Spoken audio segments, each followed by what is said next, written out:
quand on parle avec des clients, grosso modo, ils pensent à leur solution NPM et ils se heurtent au chiffrement quand on parle de NPM. Ils se heurtent à des difficultés sur savoir où ils peuvent capturer le trafic. Bien sûr, c'est difficile de capturer le trafic de façon distribuée dans le cloud. C'est difficile de capturer du côté utilisateur quand les utilisateurs sont très distribués. Et puis, cette notion de capture, elle va jamais représenter, en fait, les notions de changement de chemin et de changement de route qui sont cruciales, en fait, dans la connectivité vers du SaaS.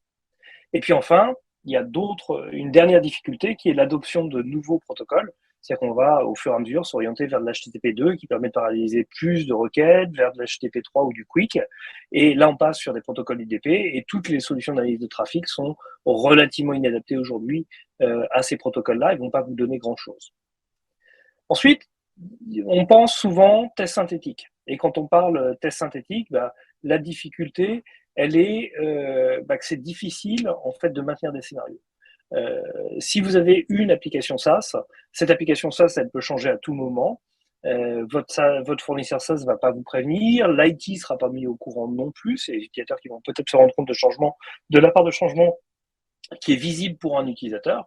Mais du coup, fabriquer des scénarios, c'est compliqué. Et puis, deuxième élément, c'est que les utilisateurs, en fait, contrairement à des applications de type e-commerce, etc., ont des scénarios d'utilisation qui eux-mêmes sont beaucoup plus variables et beaucoup plus compliqués et difficiles à représenter dans les scénarios. Du coup, cette approche de scénario, elle est peu maintenable, elle est difficilement représentative, en fait, de l'expérience des utilisateurs.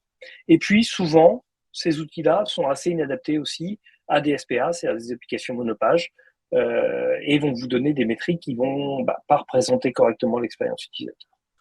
Et puis, il y a le RUM traditionnel, mais le problème du RUM traditionnel, c'est qu'on n'a pas accès en fait à l'application quand on parle d'application SaaS.